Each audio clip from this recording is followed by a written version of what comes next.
Olá, pessoal! Hoje nós vamos falar sobre a crise de 1929, tá certo? Então vamos começar falando sobre a década de 1920. O que aconteceu, na verdade, como os Estados Unidos estavam e o que deflagrou essa crise que tomou grande proporção, inclusive que foi uma proporção mundial. Outros países acabaram sentindo fortemente essa crise que aconteceu nos Estados Unidos no ano de 1929.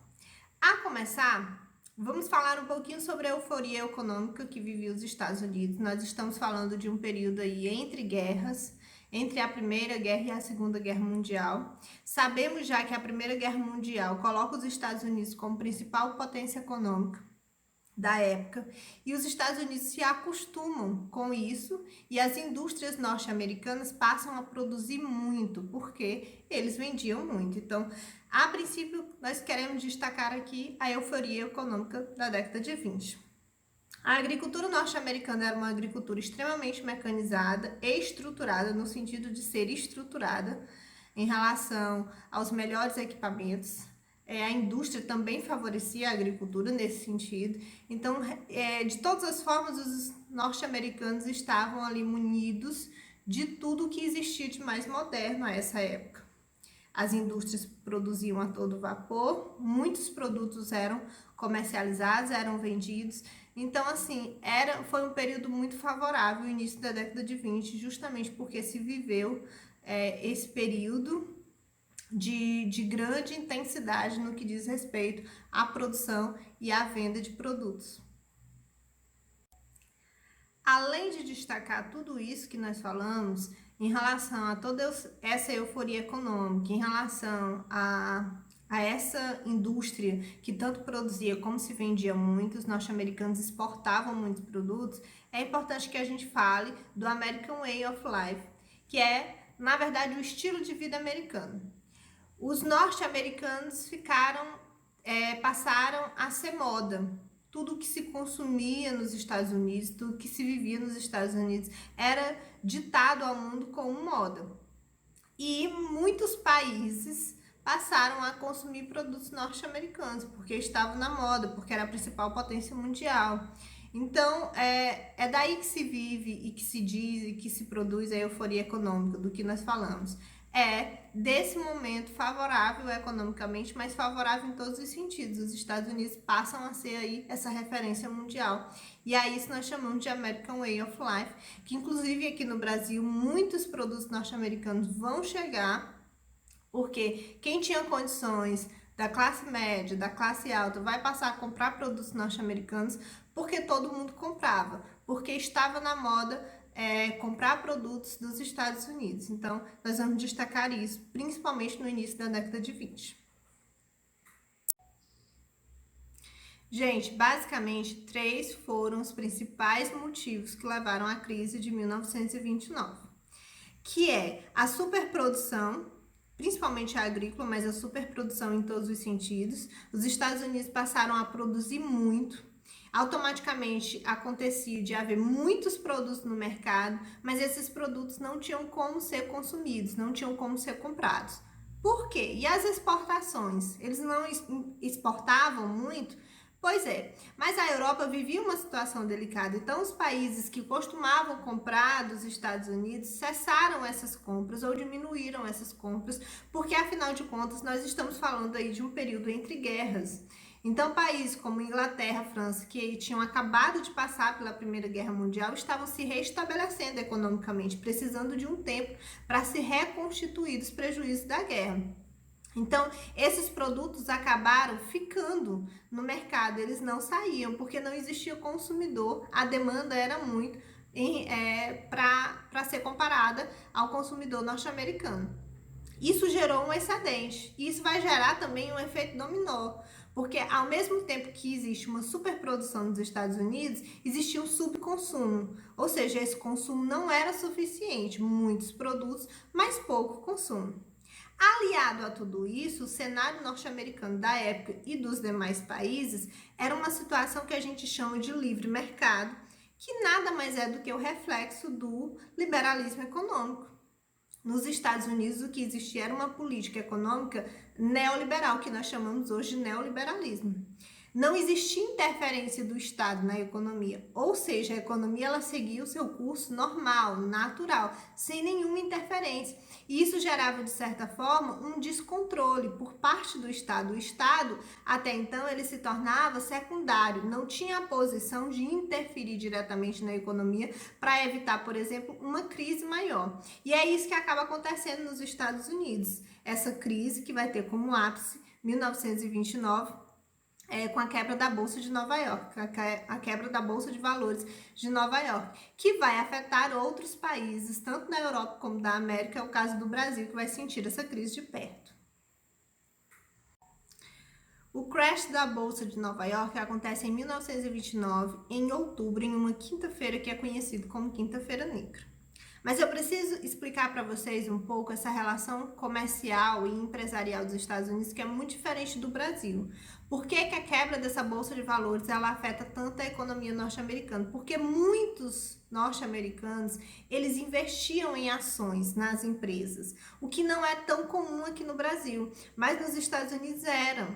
Então, assim, uma grande empresa, na verdade, ela era composta de vários acionistas. Por quê? Porque essas pessoas compravam ou investiam, tinham ações nessa empresa. Então, de certa forma, isso era lucrativo para essas pessoas, tanto para a empresa como para essas pessoas. Nesse momento de crise, muitas pessoas quiseram vender suas ações antes que essa situação piorasse. E isso foi tudo ao mesmo tempo. E drasticamente a moeda norte-americana ela cai, e não se consegue fazer essa transação, nenhum tipo de transação econômica, e aí é o momento do estopim da grande crise, em 1929, em outubro, quando há de fato a queda da Bolsa de Valores de Nova York, que aí sim vai gerar uma proporção bem maior, inclusive afetando outros países. O efeito dominó, como eu falei. Por quê? Porque aí as empresas passam a falir, os produtos não têm saída, passam a demitir funcionários. Cada vez mais isso vai se agravando, porque há um desemprego em massa nos Estados Unidos. Essas pessoas desempregadas, elas não têm poder de compra, obviamente, elas passam a não comprar. E aí, cada vez mais, isso vai piorando a situação, porque mais empresas vão falindo, vão demitindo funcionários, vão fechando suas portas, e aí chega até, por exemplo, a falência de bancos. Nós temos aqui basicamente um desenho que pode retratar o que aconteceu nos Estados Unidos no final da década de 20. Falência dos bancos, que automaticamente vai acabar o crédito ao fim do crédito, do financiamento. Falência das empresas, que vai gerar um desemprego em massa, que vai gerar dois problemas, tanto a diminuição do consumo como a falência de empresas pequenas, e aí a diminuição da procura de uma forma generalizada. Essa era a situação dos Estados Unidos em 1929. Os Estados Unidos tanto perdem o poder de venda como perdem o poder de consumo. Obviamente, em um momento de crise, o que primeiro se evita é consumir, é gastar. Então, os norte-americanos eles não compravam mais de fora. E é isso que vai afetar outros países, principalmente no caso do Brasil, o nosso café. A grande maioria do café exportado do Brasil ia para os Estados Unidos, que cessaram as suas compras, e esse café fica aqui no Brasil e vai gerar, de certa forma, uma crise também no Brasil, que logo vai ser resolvida pelo presidente, que na época era o Washington Luiz, que tenta evitar que essa crise seja maior do que se esperava, e de fato conseguiu, porque ele vai ali conseguir manter o preço do café sem grandes prejuízos econômicos aqui no Brasil. Mas o que acontece de fato é basicamente isso: os Estados Unidos chegam no seu pior momento no finalzinho aí de outubro de 1929, e isso vai se propagando e vai se generalizando. Como resolver esta grande crise, que na verdade fica para a história como a Grande Depressão, a grande crise, a crise de 1929, que tem proporção mundial. 1932 era um ano eleitoral nos Estados Unidos, muitas campanhas políticas acabaram acontecendo e todas elas voltavam-se para a resolução dessa grande crise. Então, todos os políticos, todos os candidatos estavam empenhados em colocar em seus discursos a solução para essa crise, e um deles foi o presidente Roosevelt. O que ele falava? Que a única forma de se resolver a crise seria através de uma intervenção, da intervenção estatal. Então, na prática, seria o quê? Um projeto político, econômico, que se baseasse não no liberalismo econômico, como se estava acostumado nos Estados Unidos, e sim na intervenção do Estado na economia para que se pudesse resolver a crise. Ele é eleito em 1933 e começa a colocar em prática esse projeto econômico nos Estados Unidos, que sim vai dar certo através de políticas mais direcionadas e com intervenção direta do Estado. O Estado, no caso, poderia manipular a economia, poderia direcionar resultados, poderia investir em obras públicas para gerar emprego, poderia intervir em bancos, financiar, ajudar, emprestar dinheiro para empresas, reforçar a questão econômica dos bancos. Então, assim, eles estariam ajudando os bancos a reabrirem, os bancos teriam a política de financiar empresas que teriam fechado e essas empresas automaticamente contratariam pessoas, contratariam funcionários. E assim seria essa política de intervenção que vai dar certo nos Estados Unidos. O New Deal, que significa novo acordo, ele trazia entre os seus principais pontos alguns que são esses daqui: a realização de várias obras públicas ao mesmo tempo, porque isso geraria emprego, então assim sanaria já de forma mais rápida a questão do desemprego, pelo menos de uma parte da população dos Estados Unidos. A concessão de empréstimos a agricultores, o controle de preços e de produção, o que o Estado não tinha esse controle, porque existia essa política liberal, como eu falei para vocês. A partir dessa nova política intervencionista, o Estado teria controle, então ele iria aí controlar a inflação, por exemplo. A diminuição da jornada de trabalho, a fixação do salário mínimo, a criação do seguro-desemprego. Então, isso beneficiou em grande parte o trabalhador para depois da crise, independente do momento de crise, mas isso vai assegurar alguns direitos para a classe trabalhadora, mesmo posterior à crise. Outras medidas importantes: desvalorizou a moeda norte-americana para que houvesse um poder de compra de outros países, para que outros países começassem a comprar produtos norte-americanos. Isso seria atrativo para os outros países se interessar novamente por produtos, porque esses produtos sairiam mais em conta. Empréstimos aos bancos para que eles pudessem abrir e iniciar, como eu falei para vocês, a questão do financiamento, de emprestar dinheiro, tanto para pessoas comuns, pessoas físicas, como para o setor industrial. E a criação do sistema de seguridade social, que foi um dos benefícios do New Deal. Deu certo? Deu certo. Os Estados Unidos, mas da noite para o dia, professora? Não da noite para o dia. Os Estados Unidos gradativamente começaram a se encontrar na economia, não perderam o seu posto de potência mundial.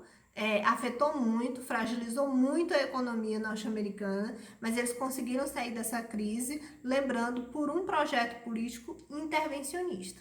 O Estado interferia na economia. E no final dos anos de 1930, os norte-americanos estavam novamente como potência econômica, não que tivessem caído, não chegou a tanto. Eles continuaram como potência econômica, mas passando por essa grave crise.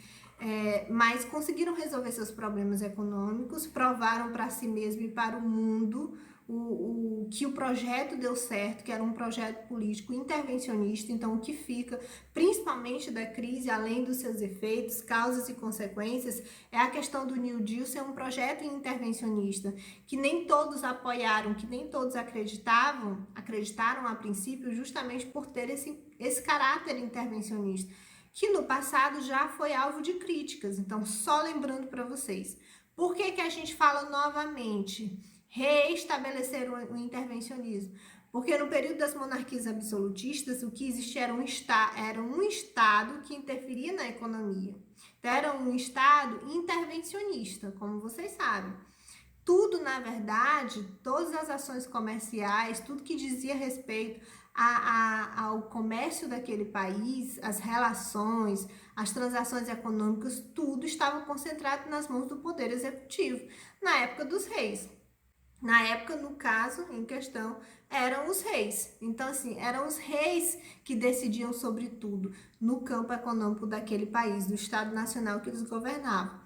E isso foi motivo de críticas, tanto que o filósofo e economista Adam Smith vai criar aí o termo de liberalismo econômico, criticando essa intervenção estatal e sugerindo uma nova opção de relação comercial baseado em um liberalismo econômico, em que a economia deveria seguir o seu curso natural sem essa intervenção do poder executivo.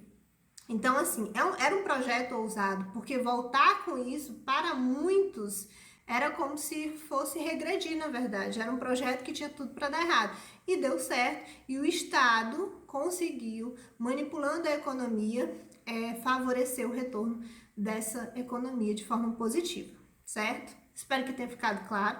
Vou deixar para vocês um exercício sobre esse assunto.